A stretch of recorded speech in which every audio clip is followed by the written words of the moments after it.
வணக்கம். இன்னைக்கு ஜானஸ் கிச்சனில் சௌ கூட்டு கடலைப்பருப்பு பாசிப்பருப்பு போட்டு செய்யலாம். நான் அதுக்காக ஒரு கைப்பிடி அளவுக்கு கடலைப்பருப்பு எடுத்துருக்கேன், ஒரு கைப்பிடி அளவுக்கு பாசிப்பருப்பு எடுத்துருக்கேன். அதை நல்லா கழுவிட்டு தண்ணி சேர்த்துக்கிறேன். அதில் 2-3 சிட்டிக்கு மஞ்சள் தூள் சேர்த்துக்கிறேன். நல்ல பெரிய சைஸ் சௌ ஒன்று எடுத்து தோல் எல்லாம் சீவிட்டு இந்த மாதிரி குட்டி குட்டியாக கியூப் ஷேப்பில் கட் பண்ணி வச்சிருக்கேன். அதையும் சேர்த்துக்கிறேன்.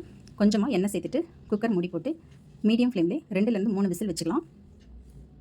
அது வேகட்டும். அதுக்குள்ளே ஒரு மிக்ஸி ஜாரில் கொஞ்சமாக பெருஞ்சீரகம் சேர்த்துருக்கேன், ஒரு பச்சை மிளகாய், 2 டேபிள் ஸ்பூன் நிறையா துருவன தேங்காய் சேர்த்துருக்கேன்.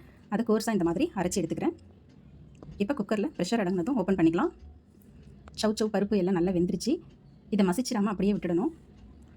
இப்போ ஒரு பாத்திரத்தில் 1 டேபிள் ஸ்பூனுக்கு எண்ணெய் சேர்த்துக்கிறேன். எண்ணெய் காஞ்சதும் அதில் கடுகு, சீரகம், கொஞ்சமாக உளுத்தம்பருப்பும் சேர்த்துக்கிறேன்.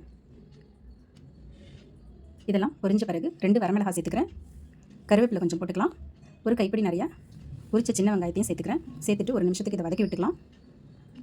இந்த மாதிரி வதங்கினதுக்கப்புறம் இதில் பழுத்த தக்காளியாக ஒரு சின்ன சைஸ் தக்காளி கட் பண்ணி போட்டிருக்கேன். அதையும் சேர்த்து ஒரு 2 நிமிஷம் வதக்கி எடுத்துக்கிறேன்.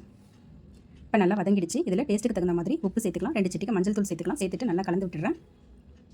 இப்போ இது கூட காரத்துக்காக 1/2 ஸ்பூன் அளவுக்கு சாம்பார் பொடி சேர்த்துருக்கேன். ஏற்கனவே தேங்காயில் ஒரு பச்சை மிளகாய் போட்டு அரைச்சிருக்கேன். சாம்பார் பொடி சேர்த்துட்டு ஒரு 2 நிமிஷம் வதக்கி விட்டுட்டு நம்ம வேக வச்சு வச்சிருந்த பருப்பு சௌ அதில் சேர்த்துக்கலாம். சேர்த்துட்டு கொஞ்சமாக தண்ணி கழுவி ஊற்றிக்கலாம். இந்த பருப்பெல்லாம் மேஷ் பண்ணாமல் அப்படியே சேர்த்தா தான் நல்லாயிருக்கும். பருப்பு நல்லா வெந்திருக்கணும். அதே மாதிரி முத்து முத்தாக தெரியணும் பருப்புலாம். அப்போ தான் கூட்டுக்கு நல்லாயிருக்கும். இப்போ இதை நல்லா கலந்து விட்டுட்டு ஒரு 2 நிமிஷம் கொதித்த பிறகு நம்ம அரைச்சி வச்சிருந்த தேங்காய் பேஸ்ட் எடுத்து அதில் சேர்த்துக்கலாம். தேங்காய் பேஸ்ட்டு சேர்த்துட்டு நல்லா கொதிக்க விடாமல் மீடியம் ஃப்ளேம்லேயே வச்சு ஒரு 2-3 நிமிஷத்துக்கு லேசாக கொதிச்சா போதும். இப்போ நல்லா கலந்து விட்டுட்டு ஒரு 2-3 நிமிஷத்துக்கு கொதிக்க வச்சுக்கிறேன். இப்போ நல்லா கொதிச்சிருச்சு. கடைசியாக இதில் கொஞ்சமாக கொத்தமல்லி தழை சேர்த்துக்கலாம். கொத்தமல்லி தழை சேர்த்துட்டு கலந்து விட்டுட்டு ஸ்டவ் ஆஃப் பண்ணிடுறேன். அவ்வளோதாங்க, ரொம்ப ஈஸியாக செஞ்சிடலாம்.